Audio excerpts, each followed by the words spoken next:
Welcome everybody to the week in review of the ARMR Report. I'm your host, Brett Rosenthal, and as always, this is a show about stock market investing. Now, let's just review real quick. This is a live trading desk. I'm sharing with you information that I use every day to manage my assets and assets for investors I work with. I've been doing this over 30 years, so I'm trying to hand you my playbook. This is not a show about what stock to buy tomorrow. It's about the axiom, if you will, about you give a person a fish, they eat for a day. You teach them how to fish, they eat for a lifetime. That's what I'm trying to do for you here. So I'm surrounded by computer screens. The phone might ring. This is a live trading desk, so it's kind of a live look into how I manage money every day and what I'm doing. Here's the topics today. I'm going to share with you why I started the ARMR Report. ARMR stands for Algorithmic Risk Management Research. I'm going to highlight something for you from Delivering Alpha that's been going on in New York. I'm going to share with you something that kind of crystallizes why I started this channel for you on YouTube. Then we're going to talk about the algorithms we use. We have proprietary algorithms to help us manage risk. We call it a risk monitor. We look at the top indexes that drive our risk decisions. So as always for weekend reviews, we go over what those algorithms are telling us about risk right now. Then we'll drop down to our favorite investment theme, cannabis. Love the theme, have been bearish on the stocks for a while now. We're going to review our CannTrust position, what it means for the cannabis stocks.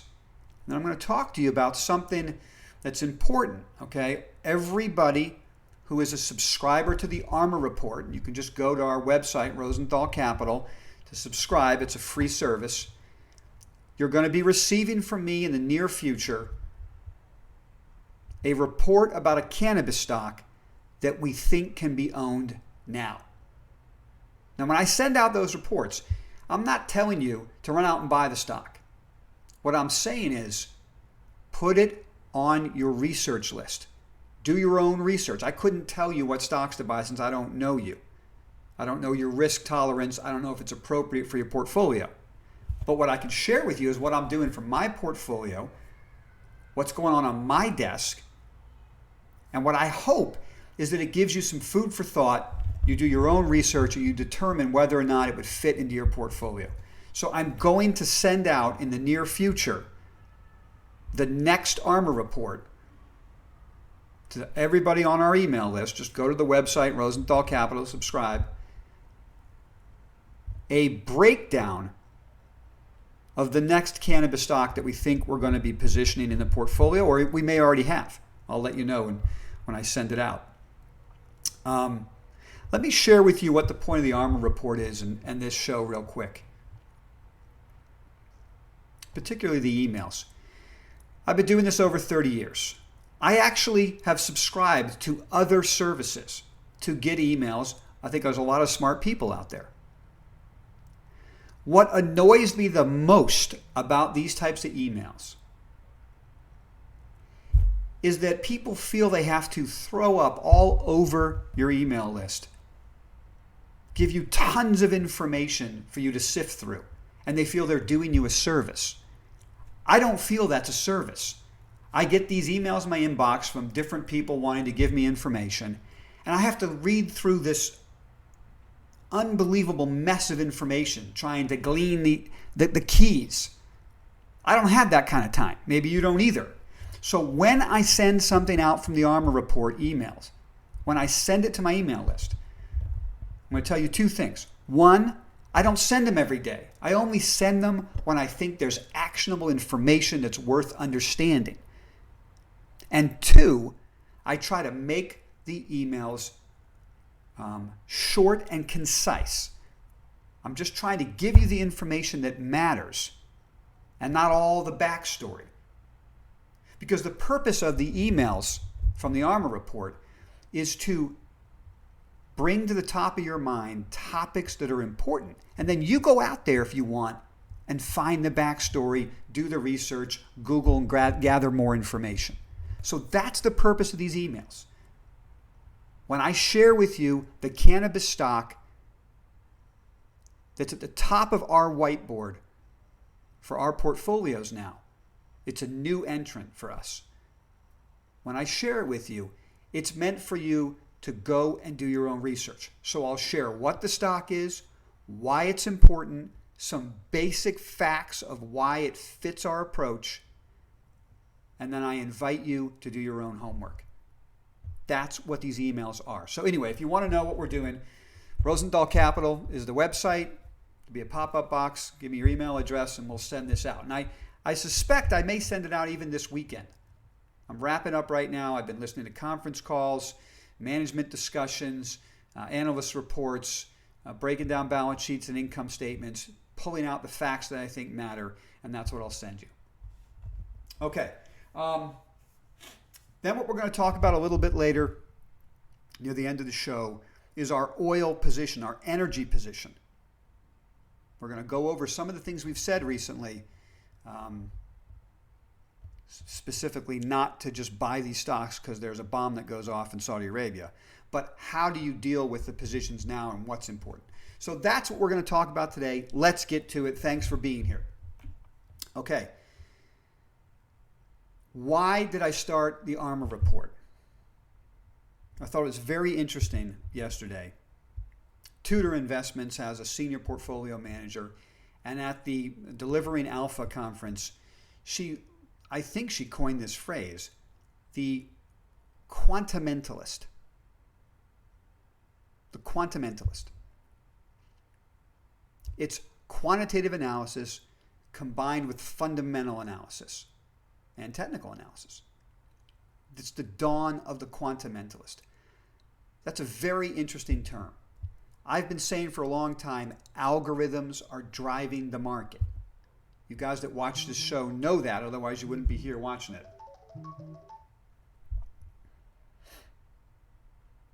And what I'm trying to do for you is give you access to that type of information that institutions are using.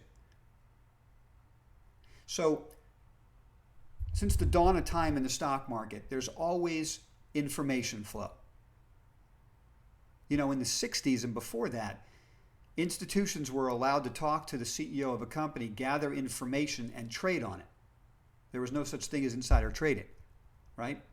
And so then people got very upset that individual investors didn't have the same information as institutions, and we have a whole bunch of rules against that. But that cheese, if you will, keeps moving.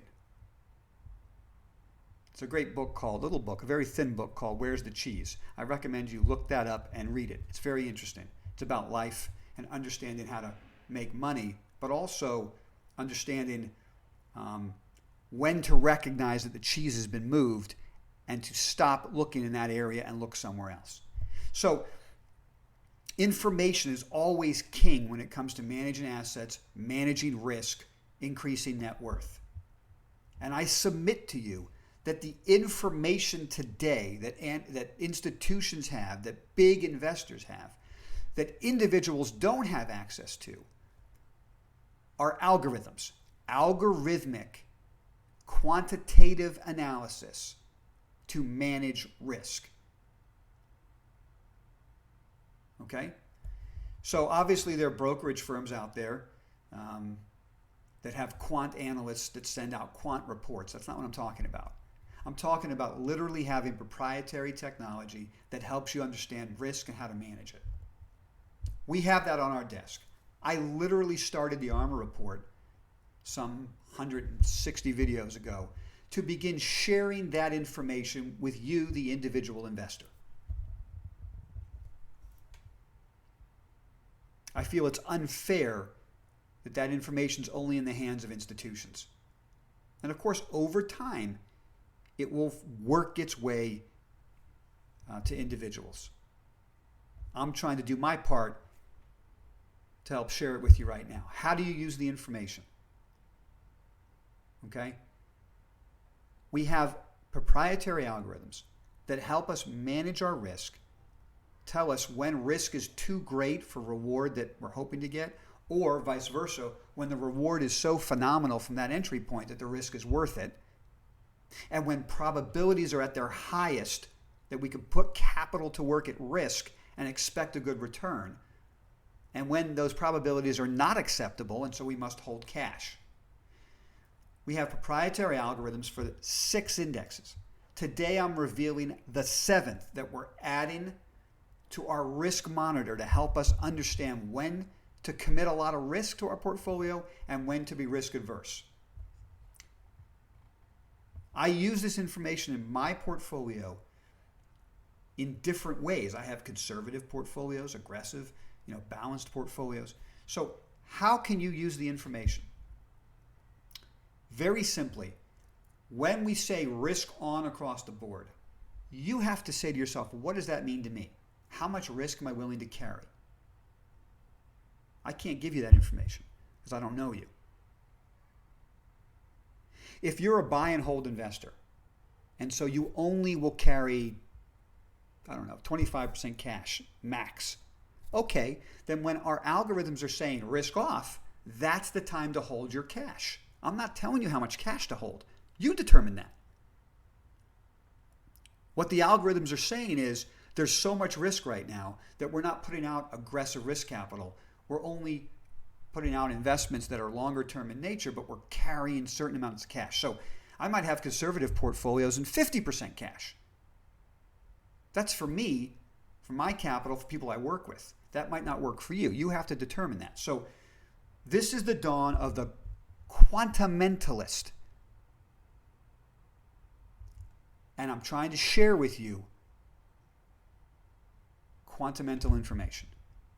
So we have algorithms that help us create our risk monitor for the S&P, the Dow Jones, the small cap index, the NASDAQ 100, the momentum index, and the IBD 50. Those 6 indexes. And the way they interact, the confluence that we get, tells us when we want to add or subtract risk. Here's the big reveal. I'm adding today to that monitor the value index, VLUE.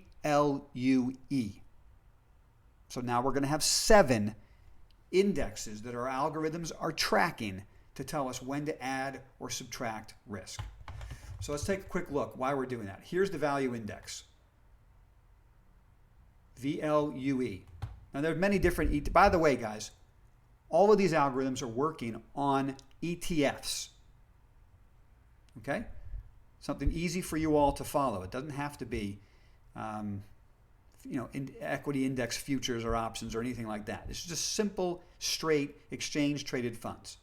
It's the SPY, the DIA, QQQ, IWM, Momentum, MTUM, IBD 50, FFTY, and now the value index. Okay?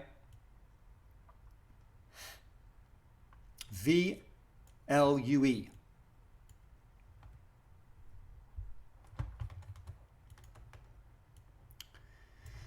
Okay. The reason I'm showing you this is the weekly chart. By the way, there's other value indexes you could use for this. This is a very liquid index, so I always look for the most liquid indexes. Take a look at that chart, okay? It's not anywhere near its all-time highs. Now, I'm going to share with you now a chart of the momentum index. You can see the momentum index hit all-time new highs in the last month or so.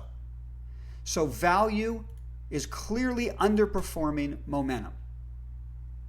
And value took off in the last couple of weeks. So it's important for us to start monitoring value and momentum together.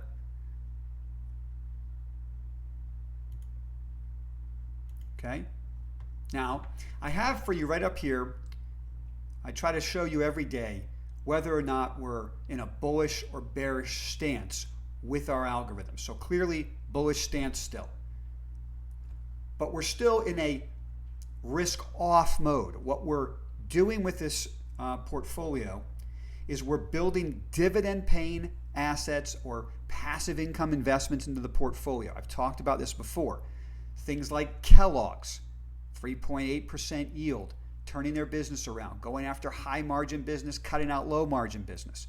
In fact, they just announced the Incognito. I love that name. Incognito. That's their entrant into the Beyond Meat market. Incognito. I love it. So there's growth drivers in Kellogg's. There's an example of a passive income investment, low risk, the kind of thing we want to put into the portfolio at a time where we have over $15 trillion of negative interest rates. I won't go over that again, guys.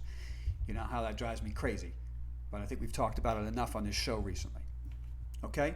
So what the algorithms tell us right now, and we're looking at the value index as well, is that there's not confluence. There's a lot of conflict. We have risk on some indexes, risk off on others. If we don't get confluence, we don't put that extra amount of risk on. So what we will do is build portfolio of dividend-paying assets. We try to spread it out between the real estate investment trust, the energy pipeline companies, some blue chip dividend payers, AT&T and Verizon's, those type of things.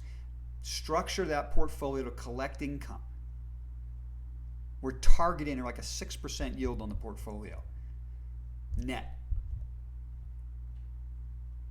And then carry some cash on our desk because we can't get confluence. There's too much conflict between these 7 indexes that tells us risk is too high for us to get aggressive. We'll wait to buy weakness. That's what we love to do. Okay, moving on.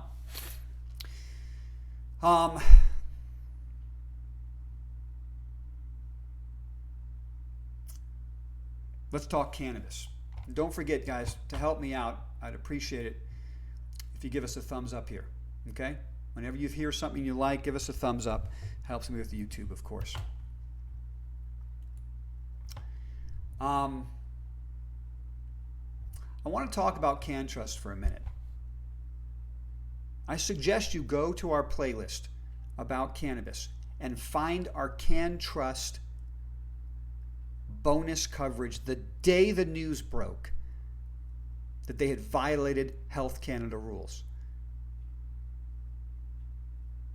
Okay? The ARMR report could not have been more accurate. I told you that day, not only is that a death knell for CannTrust, it's history, sell the stock. And I had people saying to me, well, I'm already down on it, I'm going to hold it. And I said, please don't do that. All right, now, I mean, I don't tell you what to do because I don't know you. All right, you want to hold it, hold it. But I'm giving you my 30 years of experience here. That was a serious problem. And more importantly, I said to you that the entire cannabis space is going to suffer because of this one problem. It's a big problem. And here's the number one reason why. You can go watch the video. I'm going to tell you the number one reason why. I told you then, I'm going to tell you now. CannTrust had gone to the public markets, had raised a lot of capital in the secondary, and then completely burned all of those institutions who gave them money. And that was going to blow out the institutional investor. They're going to say, thank you very much, I'm not playing this game again. And that's exactly what they did. And they've been dumping all of the assets in the space, along with a whole bunch of other reasons why cannabis is suffering. That was the single biggest problem at the time, and it continues to be. We need to see this CannTrust story end. Either put them out of business or reinstate them. One way or the other, that will be a major bullish thing for cannabis. But right now, CannTrust is just an anvil around the neck of the whole space. It's such a black eye. Now look, let me tell you something. I listed 5 key problems with the cannabis space on Wednesday. And I said I need to see these 5 issues resolved before these stocks really start to move higher again. Go watch the videos, Wednesday's video. We have to add number 6 now. This vaping death story is getting worse and worse. And when we first heard about it, I tweeted out, you can follow me on Twitter, at Brett Rosenthal, B-R-E-T Rosenthal, or hashtag ARMR Report. I tweeted out, this is a problem for cannabis. And I had a lot of blowback. A lot of people saying to me, no, it's just the black market. Don't worry about it.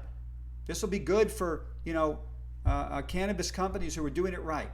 Guys, The market just doesn't react like that, okay? It shoots first and it asks questions later. So when you get deaths from vaping, the market shoots. And this story keeps getting worse. It's not just black market stuff. The problem is we don't know what's really causing the deaths. And the people who have money are not black market guys who go out of business that 404 their website the minute news breaks. People are going to come after the companies with money. That's tobacco companies that have vape products. It's cannabis companies that have vape products. This is another problem for the space. Sorry if you don't want to hear it. Sorry if you want to hear me just talking about fun stuff about cannabis. I love the cannabis investment theme. I want to be here. But just because I love something doesn't mean I own the stocks. No. I need algorithms to tell me the risk and reward is at the right level for me to put capital to work. And it's completely telling me not right now. And it's been doing that for months. So when that changes, I'll let you know. I'll say, hey, man, it's risk on. Look at this setup. And I also need fundamentally, so here's the Quantimetalist coming out, right? The quantitative analysis has been negative for months, and the fundamental analysis keeps getting worse. And I'm afraid this vape problem is worse. Because politicians are, look, politicians can't get anything right. And so what they probably do is come out and they make some blanket statement of no more vaping products until we figure out what the problem is. Right? And then we have a lot of products stuffed in channels that has to be sent back. I mean, look, that's what investors are afraid of right now. I'm not saying that's going to happen, but that's why these stocks keep suffering. On top of all the other problems. It's another problem. Keep your powder dry. I'm going to share with you via the ARMR Report email, the ARMR Report action alert, if you will, a cannabis stock that I am willing to buy now. I'm writing up the report as we speak. In the next couple days, I'll send it out. So there are pockets here and there that you could take some risk. Although I will tell you that if the whole group's imploding, generally speaking, you shouldn't be taking risk in the space. It's very hard to make money against that kind of tide. Think of a salmon swimming upstream, and there's a whole bunch of bears waiting for you to jump out of the water. That's the visual picture you got to think of when you're buying cannabis stocks right now. Do some salmon make it? Absolutely, right? But a lot of them get picked off by bears along the way. So that's the cannabis story. Let's move on. Let's wrap up with energy.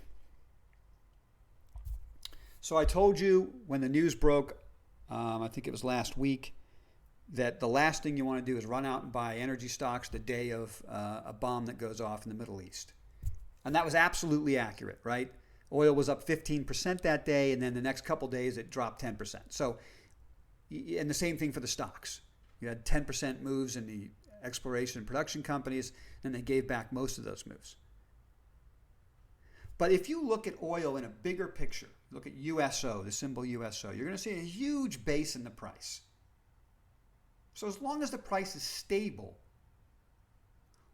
we need to start moving the energy stocks to the top of our whiteboard when it comes to passive investing ideas. Because there's some great yields in these stocks with energy prices relatively stable on a weekly basis going back a couple of years now, just kind of moving around in a long base. Which means those dividends are going to be real. You're going to keep collecting those yields, even though you might get some volatility in price. And the more I read about what's going on in Saudi Arabia, the more convinced I get that U.S. assets in the energy space could become very valuable in the next 3 to 6 months, maybe longer. So if I can lock in some yield now on U.S. assets, that's where it gets tricky. I've talked about Schlumberger before. I love that company, but it's a multinational company with a lot of exposure in the Middle East. So I don't know if I want to go there at a time where there's some very negative things happening in the Middle East. I want to try to focus on U.S. companies. I'll give you an example. If they're blowing up refineries in the Middle East, then perhaps refineries in the U.S. are very attractive. And they have yields of 4 to 5%.